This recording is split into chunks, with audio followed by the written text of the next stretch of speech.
আমরা এখন বৌদ্ধ শান্তি স্তূপে এসে দাঁড়িয়ে আছি।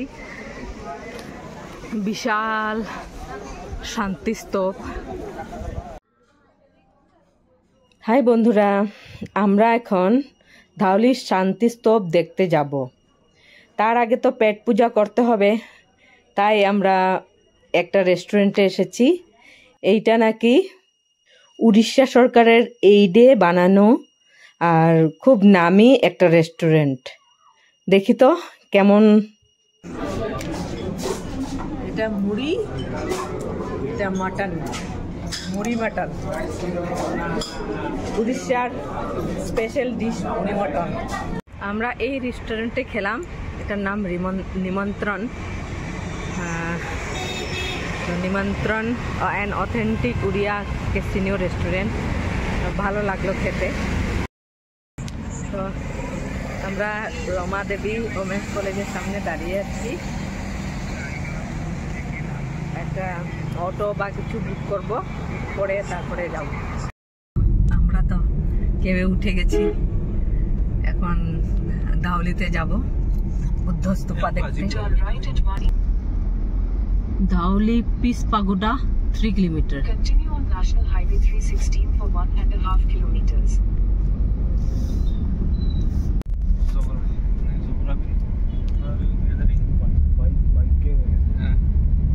এই যে রাস্তাটা আমাদের হাফলংয়ের মতোই লাগছে, আর একটু পাহাড় এলাকা। এটা এত দূর পর্যন্তই গাড়ি আসে, তারপর কত দূর যেতে হবে আমরা জানি না। তাই আমাদের গাড়ি বুক করেছিলাম, এত দূর এসেছে। দেখা যাচ্ছে এখান থেকে সবাই হেঁটে হেঁটে উঠছে, তো আমরাও উঠবো। চলো। ये देखो चाय पीने वाला, जहाँ पे भी जाते हैं चाय पीते, ये भी पिएगा नहीं। আমরা এখন যাচ্ছি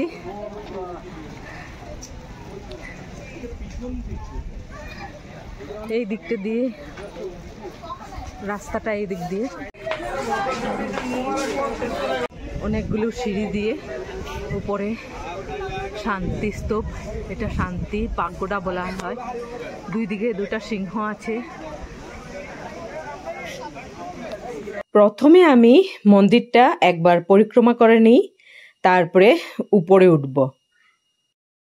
ধৌলিগিরি বা ধবলগিরি ভুবনেশ্বর থেকে মাত্র 7 কিলোমিটার দূরে অবস্থিত।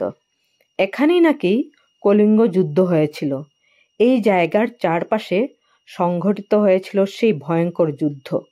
যুদ্ধের ভয়াবহ পরিণাম দেখে চণ্ডাশোক ধর্মাশোকে পরিণত হয়েছিলেন।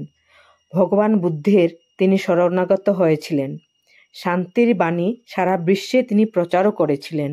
এদিকেও একটা গেট আছে, আর এদিক দুটো সিংহ। এই দোকানগুলো আমার খুব ভালো লাগে, তো আগে ভালো করে দেখে নিই। চারদিকে 4টা গেট আছে, তো এখানে সিকিউরিটি ভাইয়া জি भी इधर में है। এই রাস্তা দিয়ে গেলে আমরা পৃথিবী বিখ্যাত ধবলগিরি শিব মন্দির দেখতে পাবো। তো প্রথমে আমি আমার পরিক্রমাটা শেষ করে নিই, তারপর শিব মন্দিরটা দেখতে যাব। এইগুলো মণিপদ্ম, আর সবখানে এই মণিপদ্মগুলো বানানো আছে।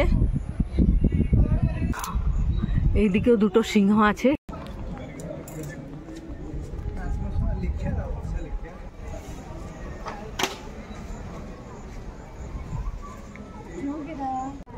এখানে একটা বুদ্ধদেবের মূর্তি আছে পদ্ম সিংহ ইয়েতে। তো এখানে বুদ্ধদেবের জীবনী,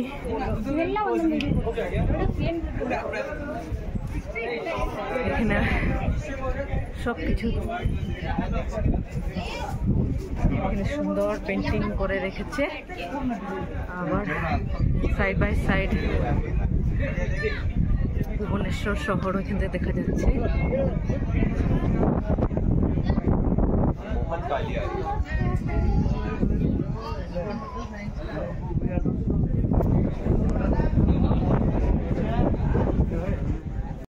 এখানে সবখানে দেওয়ালে দেওয়ালে এসব পেন্টিং আছে।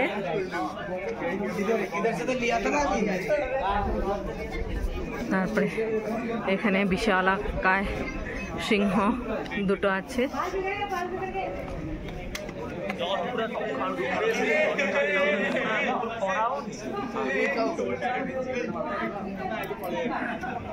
এখানে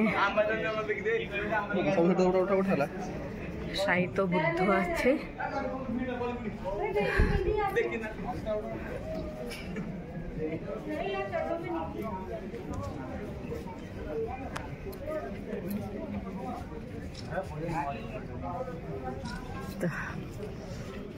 এখানে থেকে তো পুরো শহরটাই দেখা যাচ্ছে।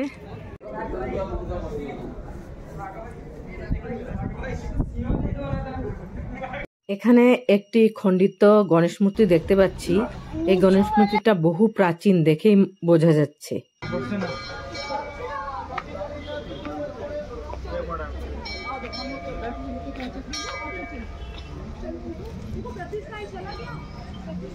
এখানে কি লক্ষ্মী নারায়ণ মন্দির।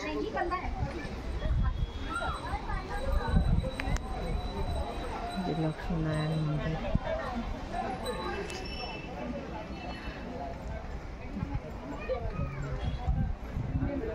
ধনেশ্বরী মন্দির।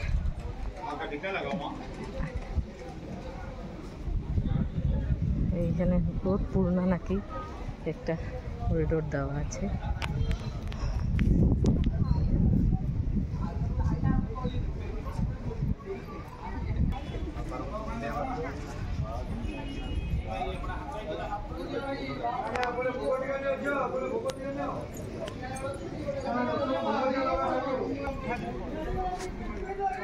ধবলগিরি শিব মন্দির। এটা হলো বিশ্ব প্রসিদ্ধ ধবলগিরি শিব মন্দির। আর শিব মন্দিরটা থেকে বৌদ্ধর শান্তি স্তূপটা ওই দিকে দেখা যাচ্ছে। খুব সুন্দর বাতাস দিচ্ছে।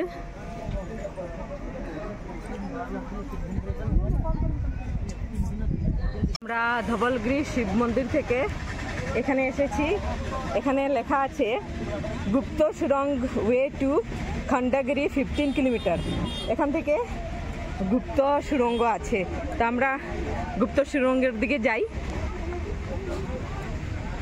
এই যে এইটা সুরঙ্গ 15 কিলোমিটার পর্যন্ত বড়। আর এটা খণ্ডগিরি পর্বত পর্যন্ত যায়। আমরা ধবলগিরি শিব মন্দির আর দাউলি শান্তিস্তূপ দেখে ভুবনেশ্বরে এসে গেছি। এখন কিছু কেনাকাটা করব আর ছেলেদের সাথে একটু ঘুরছি আমরা।